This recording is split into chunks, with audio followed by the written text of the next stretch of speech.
I'm excited today to have Dr. Natalie Masson on the Conscious Fertility podcast. And this is one of those episodes, as you guys know, I often say that a lot of them are just on consciousness, where anybody could benefit from listening because it's just consciousness. Then some are more geared to fertility, where we have reproductive endocrinologists. I think this is one that sits in both camps. Whether you're trying to get pregnant or not, I'm guessing that what Natalie's going to share with us today can benefit anybody. So keep listening because we're going to talk about Natalie. She's going to share her personal experience. I also like this when our guests have had their own personal experience. They just can bring a little something extra that, say, I can't because I haven't struggled with infertility myself personally. So that it's just something nice when somebody's gone through it as well so they can share.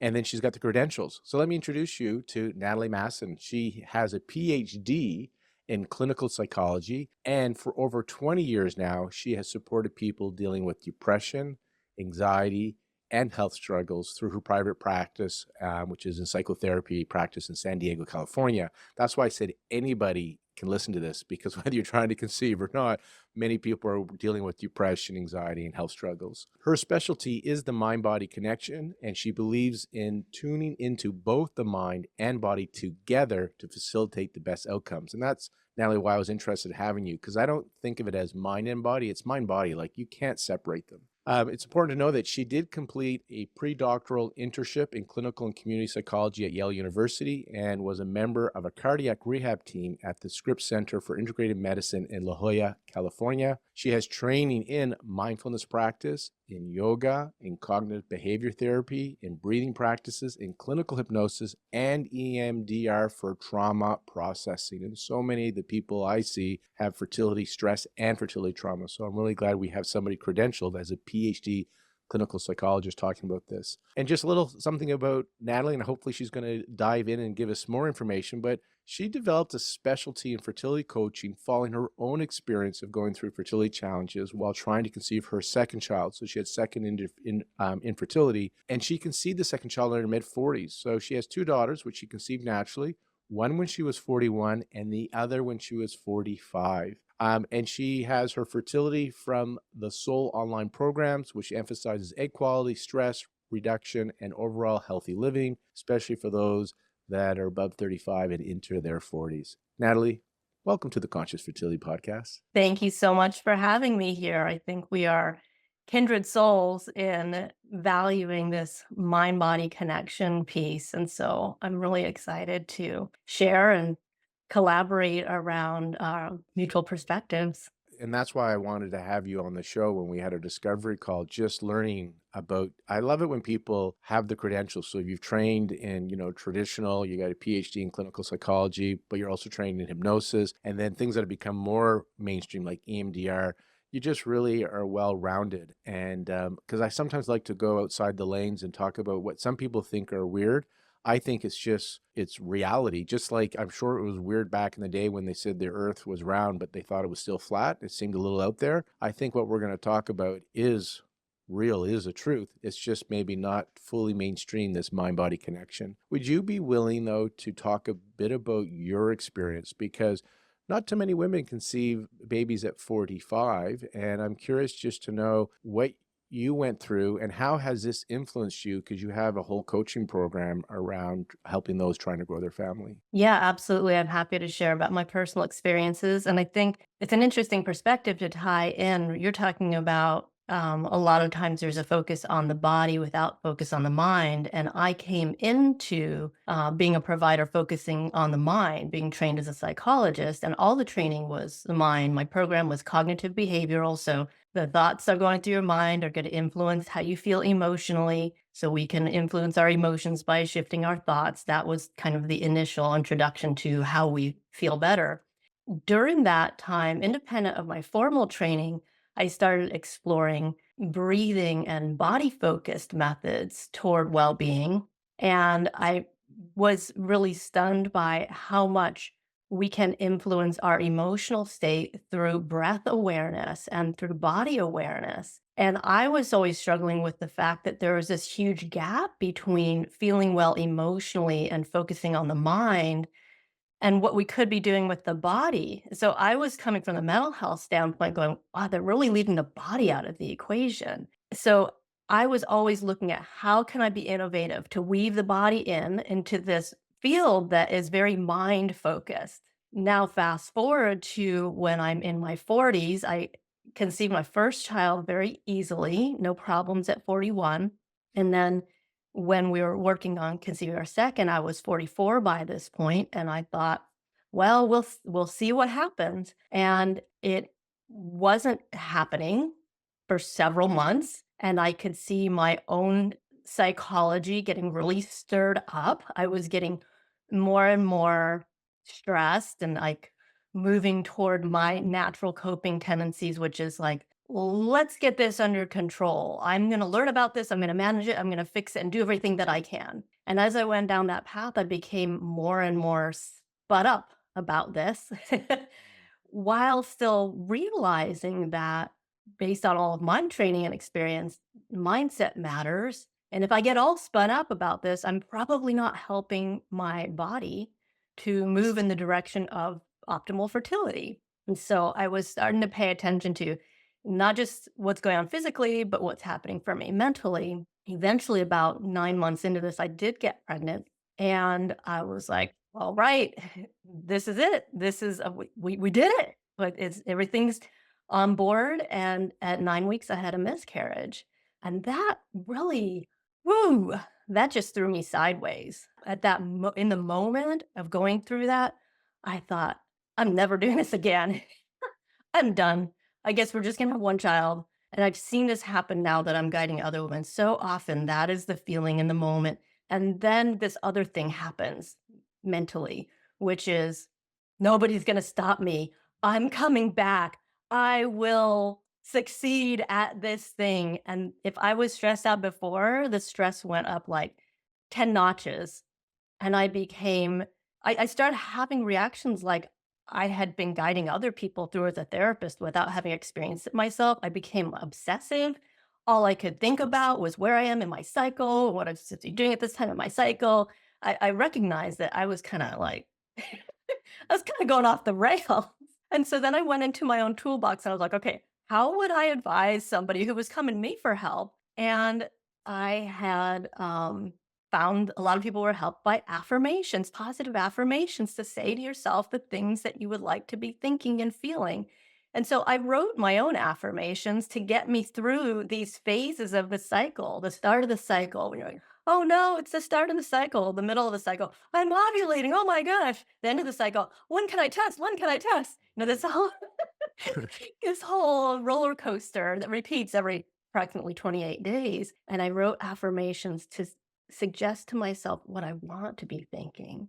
My lining is shedding, and this is the beginning of a new opportunity. My eggs is being released, and it's going to be a healthy egg, and we're going to have fertilization. So I timed that with what I understood about the cycle. I was learning a little bit about Chinese medicine and kind of the energetic flow of the different phases. So I wrote these affirmations for myself. I recorded them and I listened to myself saying them to myself. And it was unbelievable how well and how fast that worked to cut that cycle of spinning up.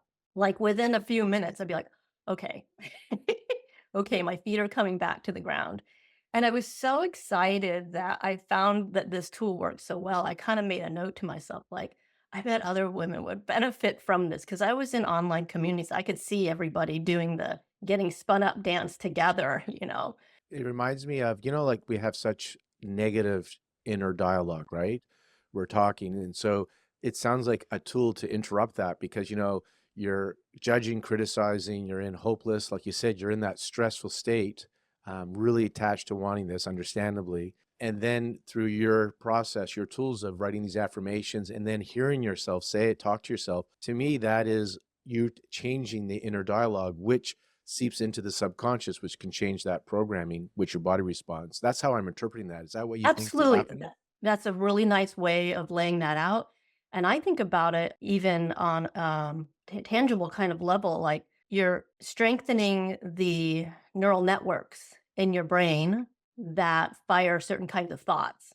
And Absolutely. Yeah. the more we're surrounded by something, the more we hear it, the more we practice it, whether we're saying it, telling someone else, telling ourselves, journaling it, hearing someone else say it. It's helping to form a groove in that pathway, and it's I see. strengthening that. So that becomes your habitual self talk. And it can work in the other direction. If you're Excellent. constantly hearing Sure. people say, you're running out of time, your eggs are too old, you're not going to blah, blah. If you hear that and it keeps repeating itself in your head, now you're wearing in that pathway of your mind. You're strengthening it so that when you're sleeping, that's kind of what's firing, So we can use the intentional self talk through affirmations, one way to do it, to build a new pathway and strengthen that. I think it's Dan Siegel who says, synapses that fire together wire together because you're saying that they're firing. And I usually, that's your subconscious. You're rewiring your brain. And as you said, you have habitual patterns. And so this part of this work that you're sharing is how do we interrupt it? Because that's what we are. We got these patterns, these habits, right? So how to Yeah. interrupt it. So I want to hear more about your story. So you had the pregnancy loss, unfortunately. You had been noticing your not so nice self-talk.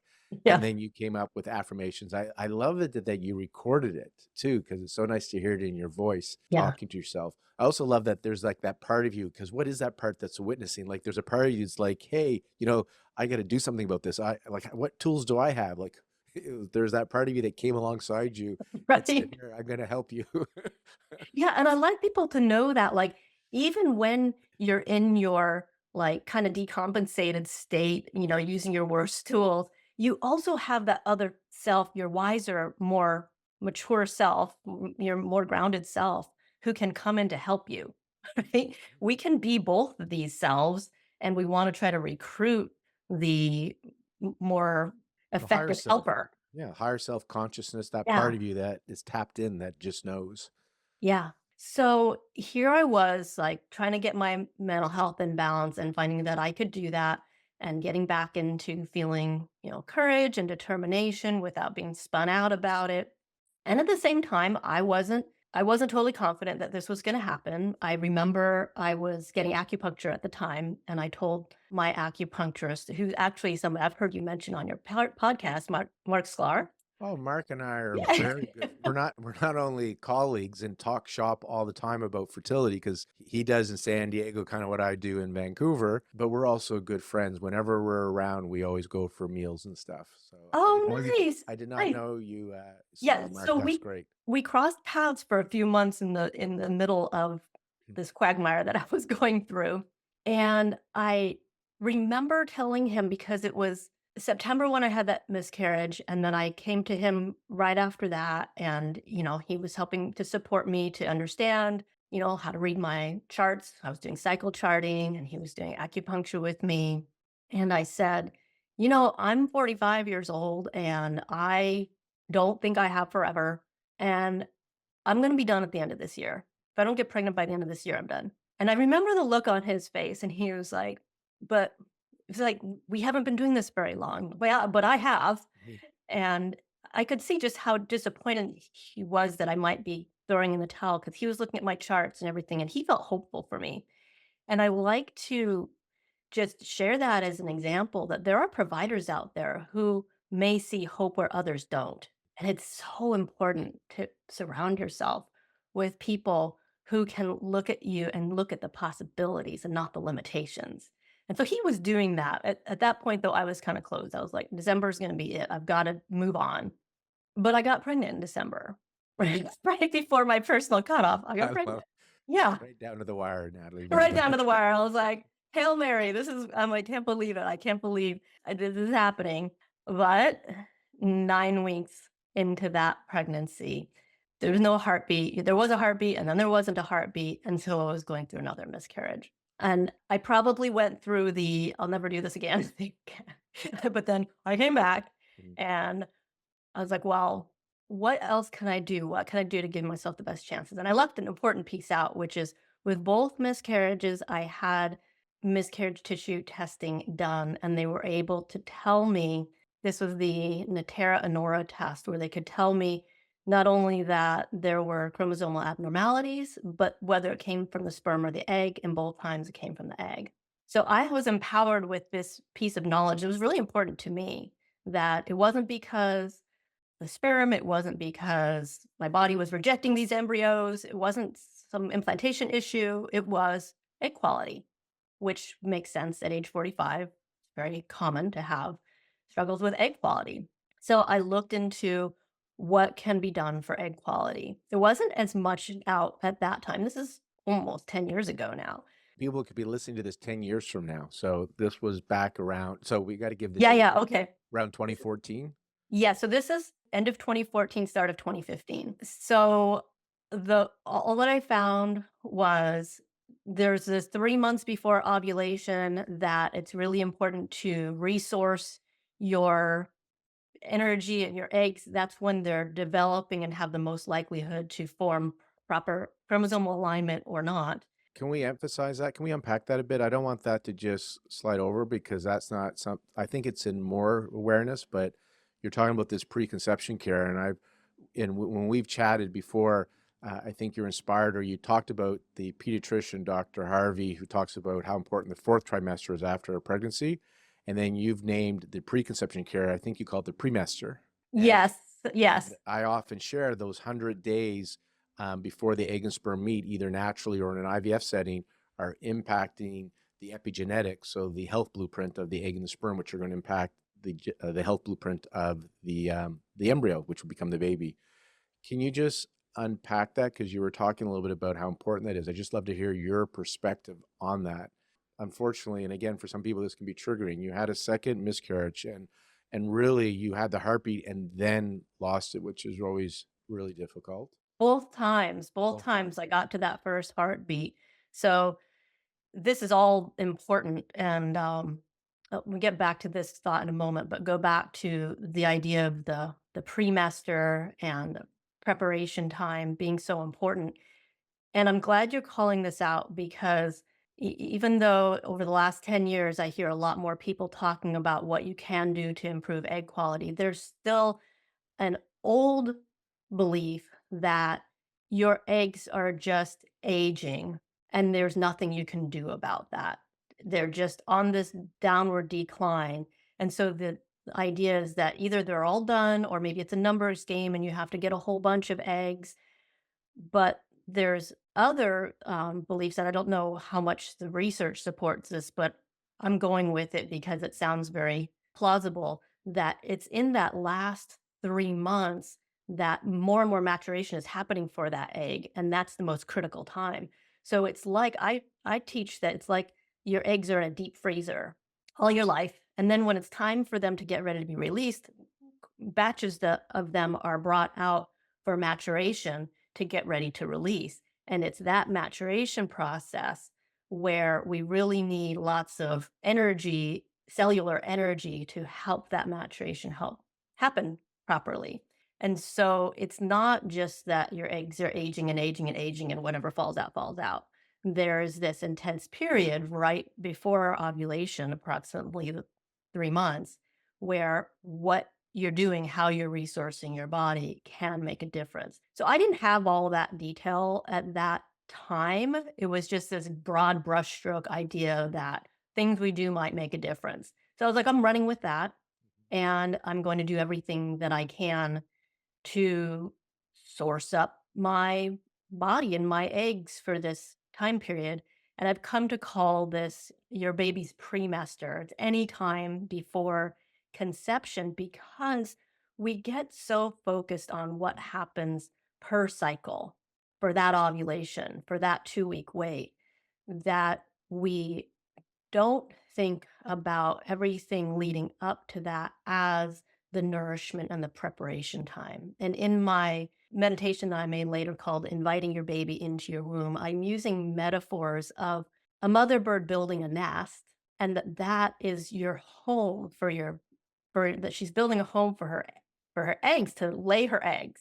That happens before the eggs are laid. And so in our preconception time, our womb is our nest and we're building a nourishment into that nest so that it's ready when the fertilized egg comes. So all of the premester, that could be 3 or 4 months, you could think of it any time leading up to conception.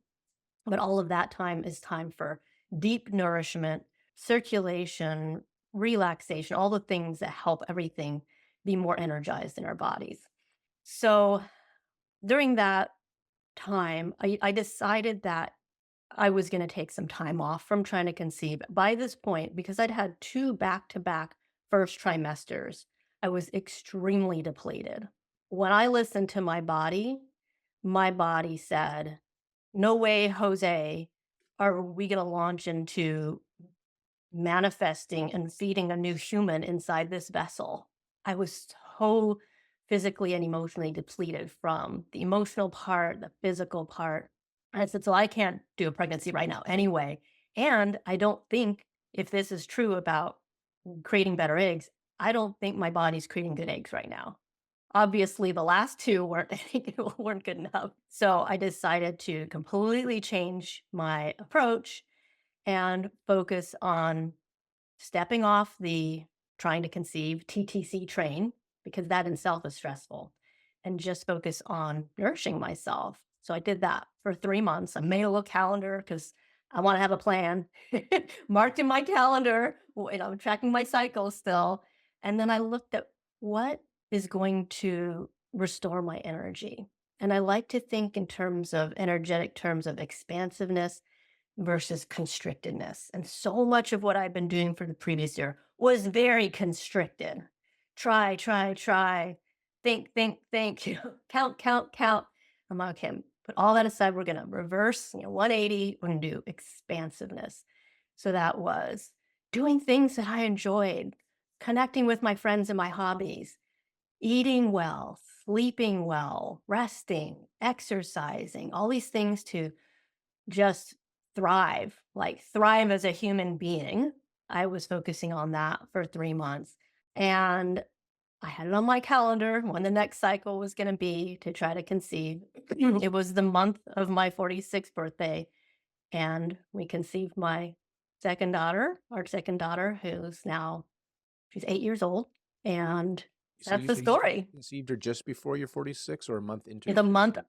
of so my birthday's at the end of May, Okay. so it was that May cycle. So you're close to 46 or 46 when you conceived her. Yeah. I always said I'm like 45 and 11 months There you go. Yeah. when I Yeah. conceived her. you're, you're definitely older than 45 at the time. Well, Yeah. thanks for sharing that. And I wanted to talk about a few things that you shared, like, that time off, the IVF journey, and you didn't go down that journey, is stressful. And those that know me, I'm just a fan of healthy baby, whether it happens in the lab or the bedroom. I just want a healthy baby. So I'm not one of those that no IVF. I'm like, I just want you to have a healthy baby. I want the parent to be happy and healthy too, regardless of how that comes. So that's how we like to support. IVF is very stressful, though, still for many. And they show when you work with people like you, there was an acupuncture study that it gives you that emotional resilience. So they continue that one more cycle in IVF, or in your case, you went beyond December, and it gives you the resilience to try again. And they showed that you had an increase in take-home babies because a lot of these people quit the IVF cycle, not because of financial reasons, but because of emotional. And so this part even helps you in that sense, if you have the emotional resilience, to maybe do that one more IVF cycle that brings home the baby. The related part, when you say time off, I've seen it, and I'm always like, all right. They sometimes say, I'm taking a fertility holiday, like you, I'm not going to try to conceive. And they've been doing like back-to-back IVF cycles. And they've been coming for us acupuncture laser, but they also want to take off all their acupuncture and laser. And I get it, they're tired of their appointments. For my listeners, if you're one of those people, tell me, because I want to bring in the mind body stuff, because that's the premester that you're talking about when Mhm. they're not going through all those hormonal treatments. If I had those 100 days where we can just work on the soil, we call it nourish the soil in Chinese medicine, where we can look at the body part, nutrition, blood flow, regulating inflammation, those things. And as you and I have discussed, and my listeners know, I'm a big fan of conscious work. It's a mind body work where we can heal the mind and the heart to get to what you're going to talk about, this expansiveness. I think time off from IVF, yes, and then find that practitioner that can support you in those 100 days. That 3 months really is about 100 days. My understanding from the research, those you have that, as you said, they're in the freezer, so they're kind of dormant, Mhm. and then about just under a year before they get recruited, And then the last 100 days is where they really grow. They get their blood supply, FSH receptors. Mhm. So it's not really 3 months, it's 4 cycles. Why? Because it's 4 folliculars.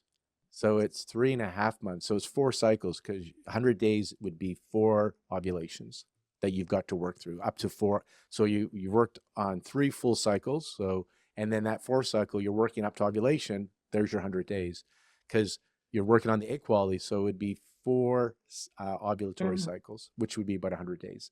So some Mhm. people say 3 or 4 months. My background, I'm a Bachelor of Science in Math. I'm a CPA as well. So I just like to get a little bit more precise when it comes to numbers. Is it 3 or 4 months? It's actually 100 days, which would be 3.5 cycles or 4 ovulatory cycles. Yeah, it's interesting to hear you describing that. I guess we both have that math bent. My original training was actually electrical engineering. Okay, So so you I, just have left brain. I'm a Left numbers brain. person too. Yeah. My mom's an accountant. And so I like the data and the numbers for practical reasons. Now that I've been doing this fertility coaching for several years, I like to emphasize to people to think of it like a rolling window. Whether you want to think of it as 3 months or 4 months or 6 or 12, it's a rolling window. So whatever's happening right now can potentially be impacting what's going to happen 3, 4, 5, 6, 12 months from now. And I like to expand that perspective so that we're not too attached to things that we might not know for sure. Like, if I have insomnia this week, is that going to kill my eggs 2 months from now? Like, let's Right. not be so exacting and look at the big picture of there's a cumulative effect of everything that we're doing. And let's just go with that. It has potential impact. So let's keep nourishing this. And I don't want people to get stressed out about, oh no, I did something wrong. And now I've killed my next 6 cycles of eggs or something like that. Well, Like, the oh, body we don't is know and that. the body is so resilient, Yeah. right? If it wasn't, we wouldn't have this conversation. We'd be all dead, right? Yeah. Right. It's the butterfly effect too. You just said what you're doing now impacts later. So it just has to be small changes. But the people I see, and I imagine you coach, they've read, it starts with eggs. They've read the books, read our blogs, our videos that we do, right? They come in with they know the physical, like they are experts, right? I think the mind is probably more important than the physical. My personal perspective, it's a top-down system. I think they're both important, so it's mind and body. However, I think the mind, or at least the mind, still seems in this day and age to be neglected, and Yes. It and gets it's the crowded out. greatest pharmacy in the world, the mind, right? Right? It is like Right. like it is. So let's tap into it. So I'd like to emphasize that part. And like you said, we started going, and I'm guilty of putting us in the left brain because I'm good at that. But it's the right brain that I think the miracles happen, right? From that stuff that's not so left brain logical and more on the artsy side. And you talk about it, it's mind body, there's micro, macro, there's yin yang in Chinese medicine. So we are going to do both. We're not ignoring. Mhm. I just think I'd like to focus on the expansive side of the that you're going to talk about and to get into that mind aspect of the mind body if you're willing. And Yeah, absolutely. And to kind of reflect on what you're acknowledging about the yin and the yang, the left and the right, I think it's all really valuable to get into the numbers and the science and the calendars and the charts.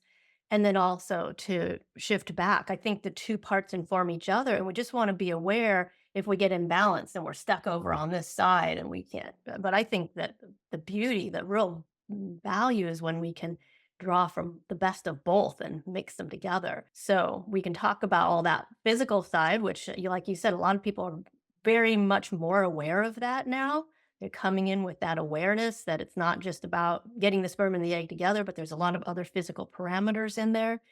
And coming back to, where I started, where I said, I was trained in the mental emotional part and the physical was neglected in when I was focusing on mental health. Now here I am focusing on fertility, and we do discover that majority of people's energy and focus goes into the physical side because I just think there's a natural assumption that making a baby has physical properties and it has to do with your body. So let's fix your body, right?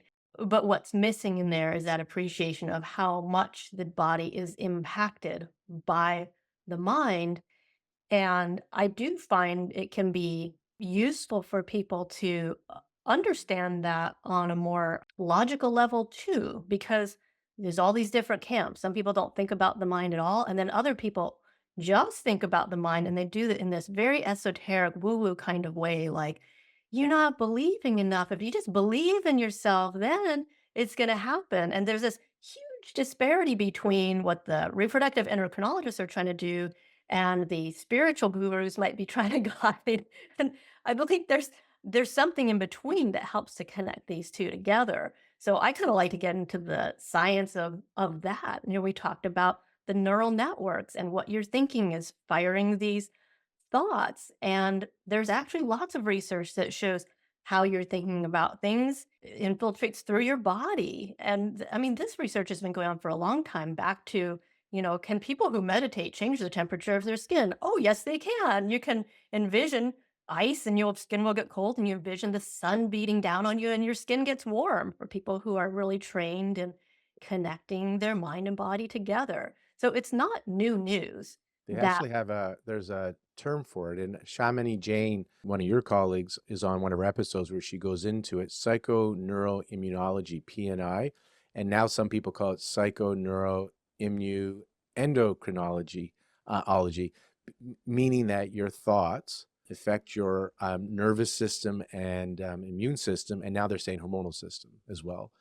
So, and I think you said it, there's a top down, your thoughts affect your body and your body affect your thinking. And a great example is the gut microbiome. If you have a poor gut microbiome, that inflammation we now know can cause certain, like it impacts Parkinson's disease, but also depression, anxiety, even autism, mental, Mm. emotional. And then those stress hormones negatively impact your gut microbiome, right? So it's the chicken and the egg, right? Yeah. And you got to figure out where you need to interrupt, or a better word is where do you need to come alongside, like you did Mhm. for yourself with the affirmations, Mhm. and support yourself. Specifically with fertility, I think of there's many pathways that the mind body connection can happen. So the one I was just describing could be literally like envisioning warmth in your body. And I have a meditation called Warming Your Womb, Right. where, we know that circulation in the womb can help your lining build and things like that. And we can envision warmth on the womb and warm that area. So you could be literally like directing blood flow to areas of your body that could use circulation and enrichment. And then there's the whole activating your nervous system piece. People have heard this story a lot. Is your nervous system in fight or flight mode? If it is, your brain sends signals to your body, similar if it's a physical threat or an emotional threat. It's a fairly primitive system that says there's a threat. So if you're feeling desperate about your chances to conceive because you're 40 something years old and you feel overwhelmed by this, your strange stress hormones, as the saber-toothed tiger is chasing you, same thing. And the body allocates resources to protect you, to save you. And it's going to allocate resources to not resting and restoring, not reproducing when you're under great threat.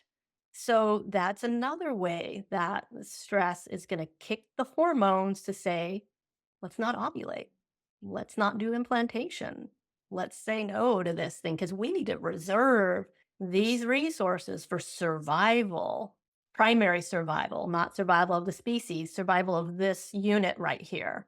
So that's another really common pathway I think of scientifically, where what's on our minds is impacting what our body says yes to. And then, like you said, once your body starts experiencing certain things, that then sends other messages to your mind and it becomes a cyclical thing. So there's many pathways where if we realize that our mental emotional space is part of this whole dance, then we have another way to intervene. We can intervene on the physical level.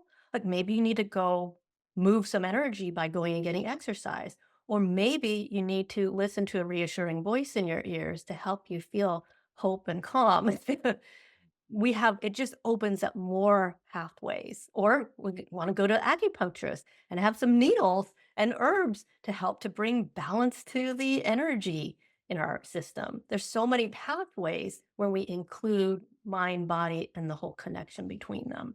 to unpack that, you said it so well that when you're in alarm, so you feel threatened, your nervous system, that primordial nervous system, goes into fight or flight, and the energy, the resources are diverted from reproduction to go into survival. But when you can elicit the nervous system, that parasympathetic one, the rest and digest, also I've heard it called breed and feed, so emphasis on breed. Oh, I love that. Then if you can elicit the parasympathetic nervous system by the affirmations or listening to your meditations daily, right, that you've created, then you free up those resources, as I share, for healing, for creativity and reproduction. So it's quite simple. I thought, because if I'm somebody, I often want to put myself in my patient's shoes. So if I'm somebody trying to conceive and I hear, oh my God, stress is bad for my fertility, what should I do? I want to share that I would never ever bring on anybody or talk about the things that are bad for you if we didn't have a simple solution. So just Yeah. don't, if you're listening and you're feeling a little anxious or nervous, I want to let you know that we're going to go through a little guided either breathing or meditation, hopefully with Natalie, and send you to resources. And when I say simple, there are simple tools to help you rewire, to help you reprogram, to help you elicit the parasympathetic. It just requires you to do it daily. It's one of those small actions lead to big results. And so we'll do that. I wanted to just share with people, because when you have these thoughts, to me, it's like just like we become cognizant of what we put in our mouth, right? Like what we eat. Some people are becoming that way as well as what they see, like they're doing media fasts or social media fasts. They realize how it's impacting them. The next layer for me, and what I see with the people I get to see, is becoming aware of your thoughts and your feelings. So those are like foods too. Is it a good feeling or thought, or a uncomfortable feeling or thought? And it's not about spiritual bypass. It's about developing tools to transform these negative and uncomfortable feelings into peace, where they Mm. don't have, where they're not setting up the alarm. And so it's about rewiring your brain. And so that's my understanding of it.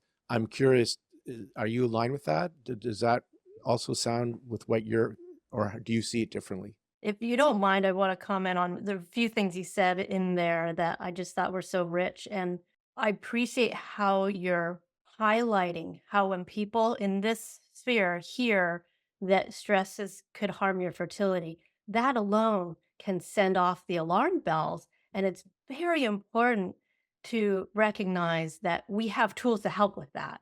And I just appreciate how I think you have so much insight and empathy to your clients, to this audience, even though you have not been personally on this path, right? You don't have to be on the path to appreciate, because you're listening, you're paying attention, you're in the room with them, right? It certainly helps if you've had your own journey to say, like, wow, now I get it on another level. But for example, with IVF, I haven't been through that, but I listen a lot and I can appreciate and I can develop tools for that too. And like you, I'm supportive of whatever path someone wants to take toward this. My path isn't the path for other people, but it's more the process and the variety of tools. And so when you're talking about how you're how you're kind of rewiring things, I really loved that you said you take those negative thoughts and kind of reshape to where you come to peace. And the nuance that I want to highlight there is you didn't say take the negative thoughts and turn them into positive ones, because that is a very common oversimplification that trips people up. And I come from a mindfulness foundation, which is the most important first step is to be able to sit with what is and develop our ease with being with what is. And sometimes that's a negative thought, to be able to sit and go, wow, my brain is spinning in all kinds of obsessive ways right now. And surely that's not helpful, but I'm going to be aware of that and not jump in to go, where are my positive affirmations? I need to railroad these thoughts and turn the wheel. Now we just have another constricted process, and we're not allowing ourselves to be human. And a lot of the human experience, it has elements of struggle and negativity and suffering and moments of despair and hopelessness. And if we can acknowledge that and not be too frenetic about it and be like, okay, this is part of my human experience, then I feel like we'd have more room to be open to other ways of seeing things.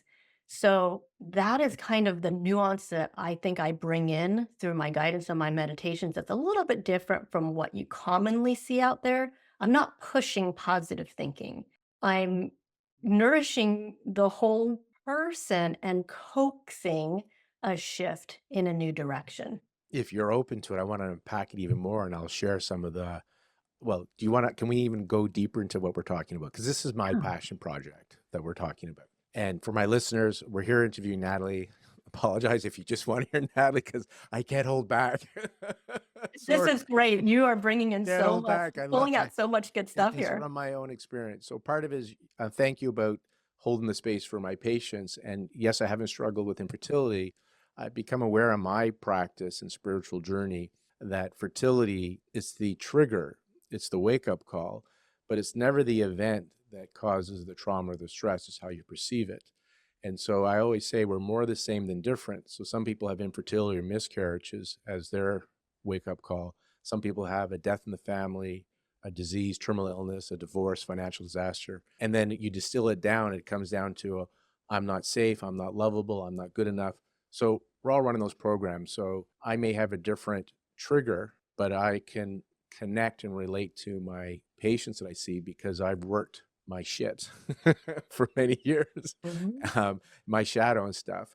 Theirs is got triggered by fertility that put them into their programs that I think most of us have inherited and developed since childhood, right? They're just showing up in our adulthood. But the part I want to, so that's just my understanding of Mhm. holding the space. You don't have to have infertility to be able to support somebody with infertility is what you shared. And thank you. I agree. The part about the not having to think positive. And so it's about being authentic. So when I do my conscious work with my patients, it's not about trying to feel good. And there's a book that I love this line from Michael Brown, no relation to me, Lauren Brown. Michael Brown is the book's called Presence Process. And his quote is, rather than trying to feel better, get better at feeling. Rather than trying to feel better, get better at feeling. And so I have this process that I'm starting to call the practice, but I call it notice, accept, choose again. And I don't know exactly why, but Mm. I'll give you my theory is when you accept what is, so you notice you have this thought or you have this feeling. And I came through this. This is what you call, some people say they have a download. I read a lot. I do workshops. I'm trained in clinical therapy. I do the work on myself. And one day it became obvious to me that everybody who has these Byron Katie, Joe Dispenza, everybody, the Psych K, the EFT, just one day it became clear as day to me that everybody's doing, they have 10 steps, 20 steps, 2 steps. It was 3 steps. Notice.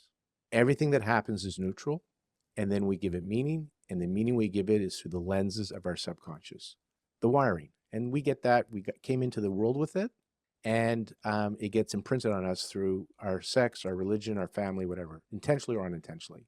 And so that's our lens. And so notice, because when you believe in the story, you make it real. So the first part is just noticing it. Then accepting what is. You said that what is.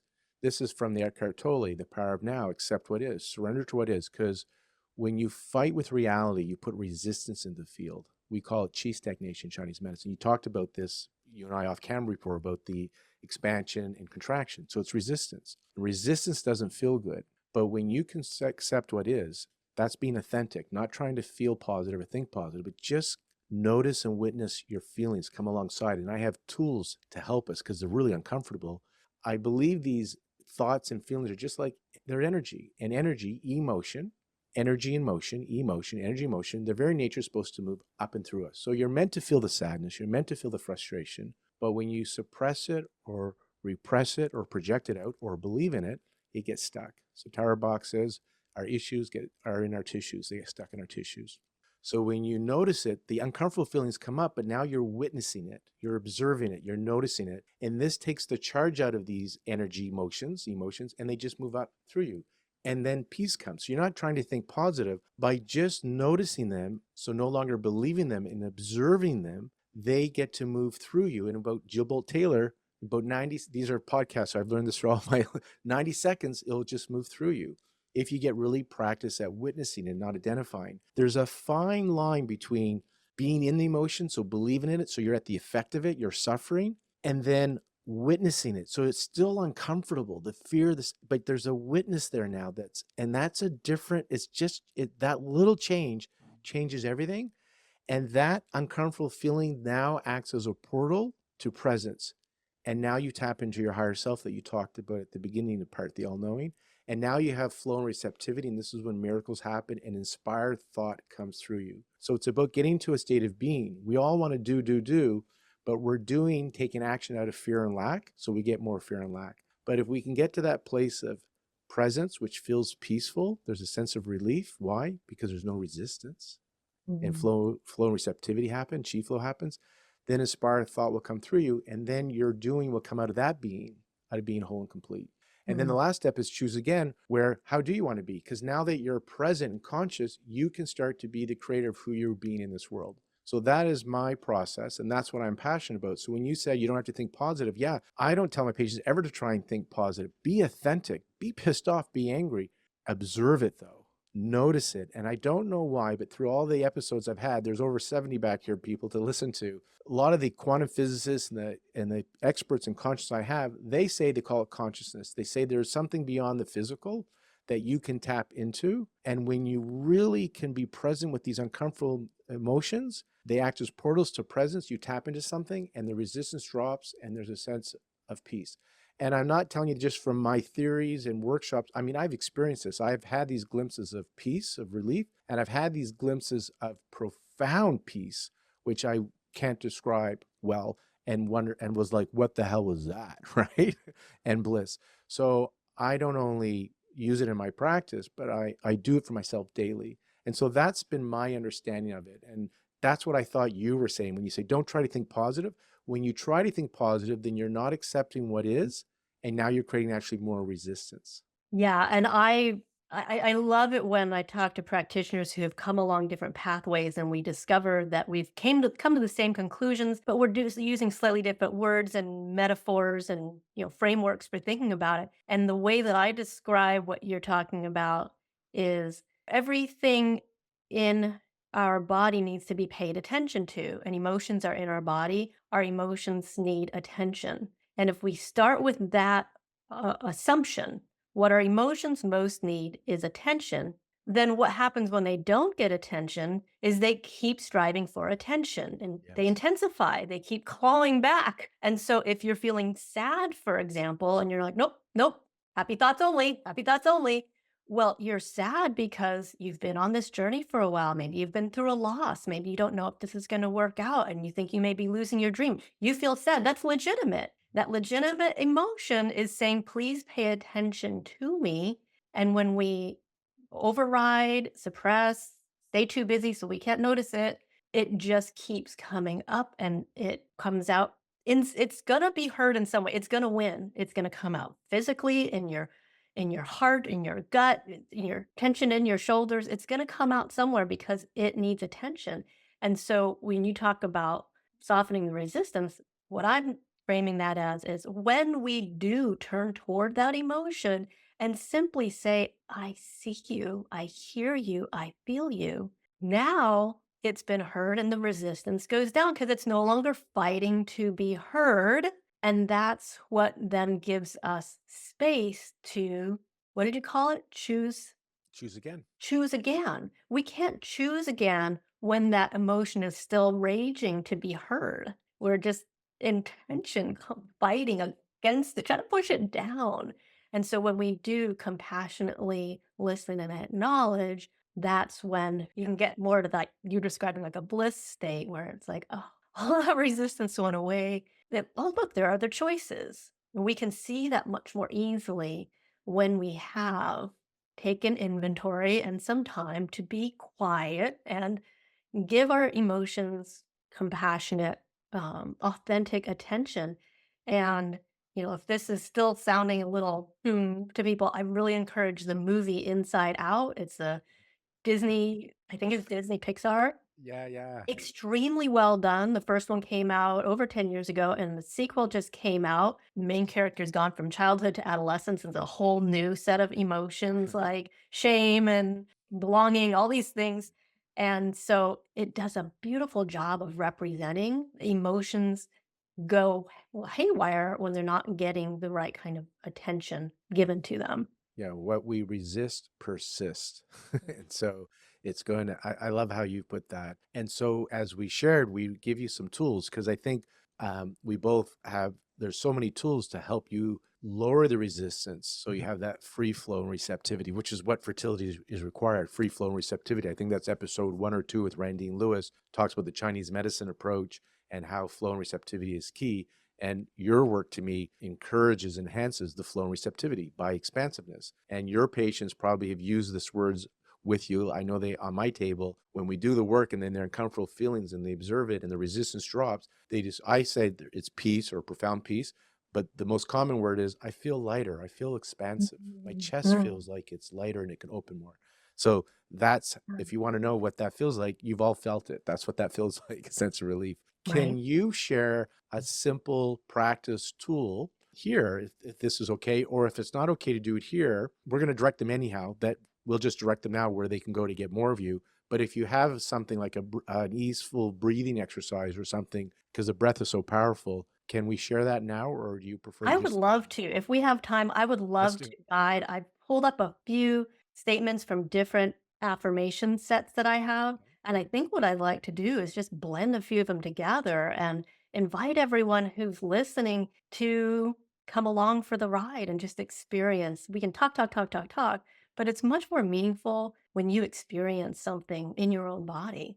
Yeah, you can't think your way through this stuff. It's a felt sense experience, it's process work. So, Natalie, before you do the experience for us, lead us, facilitate, can we tell our listeners where they can go to find you? Because we'll do this now, and also where they can find your meditations. And then we'll have our own experience on our podcast with you doing leading us through one. Yes, absolutely. My website, fertilityfromthesoul.com, is where you'll see all the information about my fertility offerings. And many of my meditations are on my Fertility from the Soul YouTube channel. And also, I am taking the best things that I've created for fertility because they apply to general well being as well. And I'm beginning to offer those for general wellness. And that is through harmonywithin.io. And you can also go to my Harmony Within YouTube channel. So that is a newer branch that I'm growing because I feel like these tools are too good to keep contained inside the fertility realm. I want them to be available to everyone. We're so similar because 50% of my practice is reproductive health because of what I've been doing for over 2 decades, like yourself. And then people want to have that spiritual awakening. People want to feel peace. They want to feel happy. And so people now have just come in as through word of mouth, and half my practice are people not trying to get pregnant, but just want to heal old wounds and old programs. So Mm. it's fertilityfromthesoul.com. And we'll put these in the show notes. Mhm. And the other one, because it had a different, it wasn't Yeah, .com, harmonywithin.io. and harmonywithin.io. Perfect. So there's where you can go to learn more about Natalie and to download any of her programs that she offers and hear about her coaching. Now I'm going to mute myself, and I would love for you to facilitate a meditation for us to elicit that relaxation response. Well, you do the intro and tell us what this is about and why we're doing it. Okay. Well, this is going to be a spontaneous hybrid of many of my different meditations, kind of springing forward from the conversation that Lauren and I have just had. So, this is a very much a co creation here with some affirmations from and guidance from different meditations sprinkled throughout my library.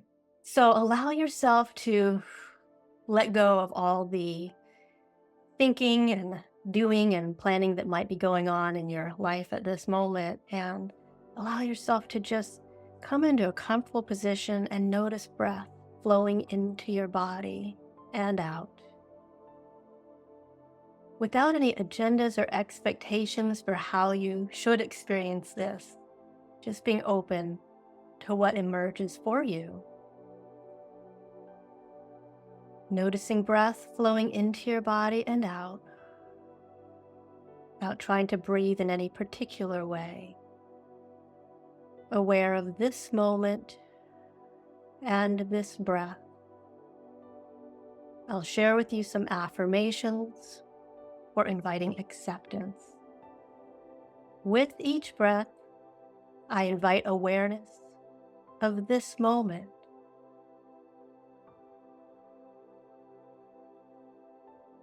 I am aware that each moment is a new moment. I can choose to wake up to this moment, noticing it with fresh eyes.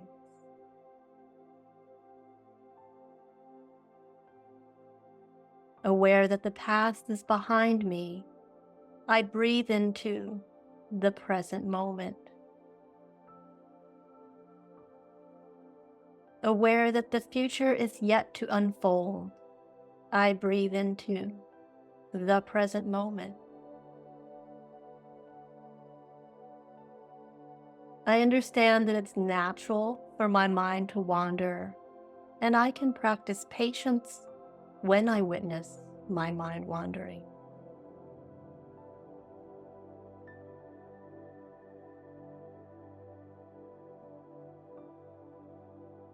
Next, I'll share some affirmations for egg quality. My body is a nurturing home for my precious eggs.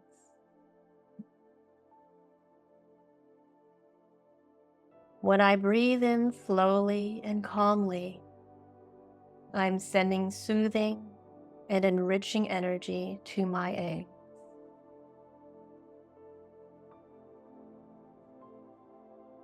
The more I can let go and let things be, the more energy my body has to replenish its resources and nurture my eggs.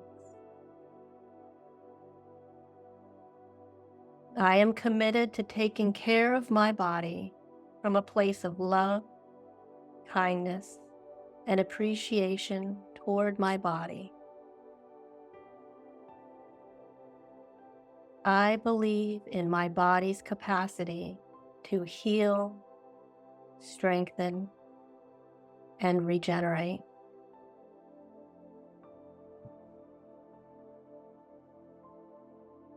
Now continuing to invite awareness of breath flowing into your body and out. Aware that there's no rush to get to a next breath, just following the wave of the in-breath and the out-breath. You might envision a peaceful scene of waves in the ocean, rising and falling, water rushing forward and receding. You follow breath into your body and out. And then wait patiently for the next breath to come in. Just like waves of the ocean, they come when they're ready. Patiently waiting and watching this beautiful process in your own body. Breath flowing in, breath flowing out, and waiting quietly to witness the next breath flowing in.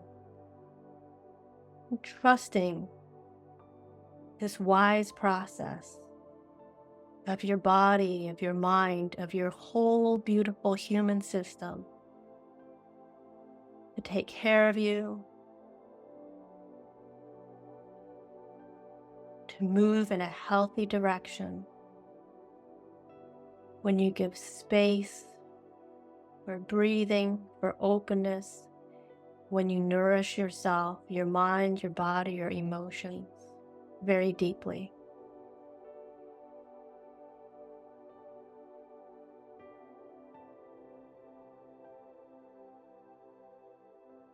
Noticing how it feels to have taken this time